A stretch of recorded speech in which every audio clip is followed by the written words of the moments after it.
Hai semua, saya Luis.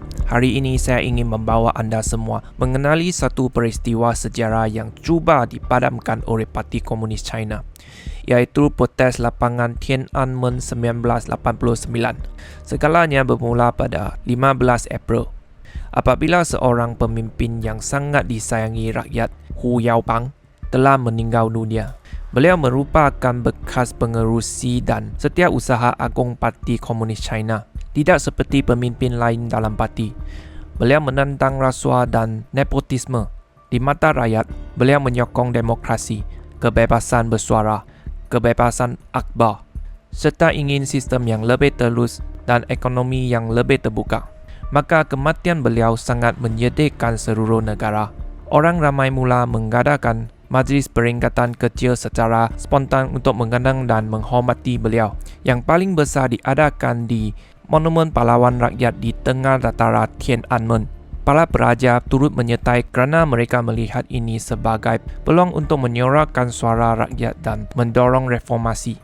Pada 17 April, kira-kira 500 pelajar berhimpun di Dewan Besar Rakyat untuk mengadakan majlis peringatan tidak rasmi. Namun, polis bertindak menyuraikan mereka, menyebabkan lebih ramai pelajar datang ke dataran untuk menyokong. Pemimpin peraja kemudian menyuarakan 7 tuntutan utama yang menggambarkan reformasi yang mereka harapkan. Keesokan harinya, 18 April, pelajar cuba menyerahkan tuntutan tersebut kepada jawatan kuasa tetap Politburo, tetapi dihalang oleh polis. Kecewa, pelajar mula duduk bantar di luar kediaman pemimpin kerajaan pada 20 April. Kali ini, polis menggunakan kekerasan dengan membukul mereka. Apabila berita ini sampai ke dataran Tiananmen, para peraja menjadi marah. Pada 21 April, selamai 100,000 pelajar berhimpun di dataran kerana pada 22 April adalah majlis penggemumian Hu Yaobang. Dataran belum ditutup dan mereka mengambil kesempatan ini untuk berkumpul. Mereka juga menghantar surat memohon bertemu Perdana Menteri Li Peng, tetapi tiada jawapan. Maka mereka memulakan mogok belajar selama 2 hari. Pada waktu itu, demonstrasi sudah merebak ke banyak bandar di China. Kerajaan pada awalnya hanya memerhati dan berharap orang ramai akan berundur, tetapi semakin ramai yang turun ke jalanan. Pada 26 April, media rasmi mengeluarkan kenyataan menuduh pelajar mencetuskan rusuhan.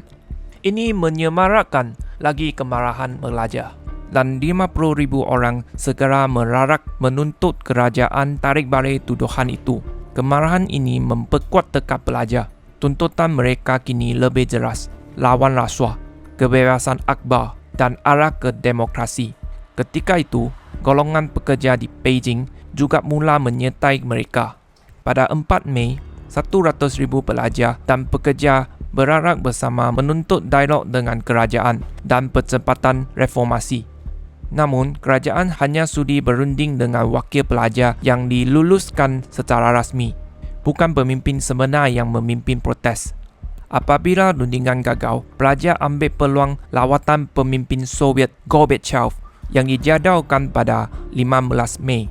Kerana ketika itu, perhatian media antarabangsa tertumpu ke China. Pelajar sedar ini peluang besar kerana kerajaan tentu tidak mahu dimalukan di mata dunia. Jadi, pada 13 Mei, pelajar menuntut kerajaan tarik balik kenyataan 26 April dan ramai mula mogok lapar di dataran. Ini menyentuh hati rakyat biasa yang melihat pelajar berjuang demi masa depan seluruh negara, sanggup berkorban demi perubahan. Pada 18 Mei, Perdana Menteri Li Peng akhirnya bertemu beberapa wakil pelajar, disiarkan secara langsung di TV. Namun, suasananya seperti perbalahan, bukan dialog. 现在事实上，北京已经是秩序大乱，而且波及到全国。我们北京这几天已经陷入了，我可以说是一种无政府的状态。我希望同志们想一想，最后会导致什么样的结果？作为一个中华人民共和国的政府，我们是对人民负责的政府，我们不可能对这种现象置之不理。 Ketika ini, pemimpin tertinggi seperti Deng Xiaoping memutuskan untuk menamatkan protes ini. Pada 19 Mei, Setiausaha Agung Zhao Ziyang datang ke dataran dan memujuk pelajar agar hentikan mogok lapar. Beliau mengucapkan kata-kata terkenal. 你们还年轻啊，同学们啊，还年轻，来日方长，你们应该健康的活着。 Tapi beliau gagal meyakinkan pelajar dan dianggap lemah oleh parti, lalu segera digugurkan dari jawatan. Dalam parti komunis ada dua pandangan. Satu mahu berkompromi, satu lagi mahu tindakan tegas, dipimpin oleh Li Peng. Tentera akhirnya menyokong pihak keras dan Deng Xiaoping menyokong tindakan keras. Pada 20 Mei, kerajaan isytiharkan darutan di Beijing. Tentera digerakkan ke ibu kota, tetapi dihalang oleh warga kota. Mereka terpaksa berundur pada 24 Mei. Protes masih berterusan dan pelajar mendirikan patung Dewi Demokrasi setinggi 10 meter di dataran sebagai simbol semangat mereka. Pada malam 3 Jun, kerajaan mengeluarkan arahan terakhir. Protes mesti dihentikan. Tenteraan masuk Beijing secara paksa.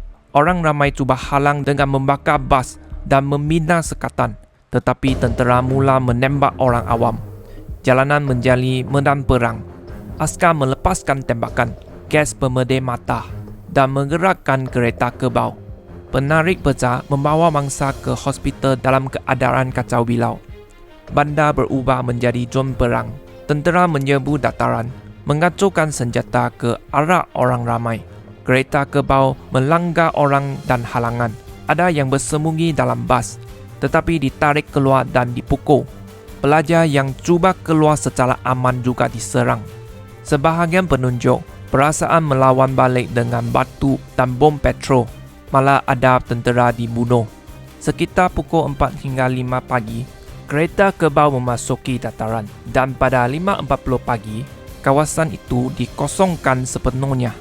Ketika itu, ramai wartawan asing berada di Beijing, tetapi kerajaan melarang sebarang siaran. Beberapa rakaman dibawa keluar secara rahsia dan risiko besar. Rakaman paling ikonik adalah seorang lelaki yang menghalang barisan kereta kerbau pada pagi 5 Jun. Lelaki ini digelar Tank Man dan gambarnya tersebar ke seluruh dunia, menjadi simbol peristiwa Tiananmen.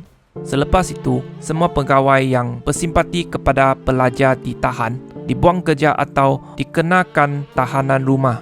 Wartawan di media rasmi yang menyokong pelajar juga dibuang kerja. Peristiwa ini menyebabkan penapisan di China semakin ketat. Kerajaan sedaya upaya sembunyikan kebenaran agar rakyat tidak tahu apa yang berlaku. Walaupun dunia mengutuk kekejaman ini, Parti Komunis tetap mengukuhkan kuasa melalui penindasan. Pemimpin pelajar ditangkap dan dipenjara. Sebahagian berjaya lari ke luar negara, tetapi ramai pelajar dan guru mereka disenarai hitam dan tidak dapat pekerjaan. Golongan paling malang ialah para pekerja yang turut serta. Ramai daripada mereka ditangkap, dihukum mati dan segera dihukum tembak. Mengenai jumlah kematian, kerajaan hanya mengaku 241 orang, tapi tiada siapa percaya angka itu. Anggaran antarabangsa meletakkan angka antara 800 hingga 10,000 orang.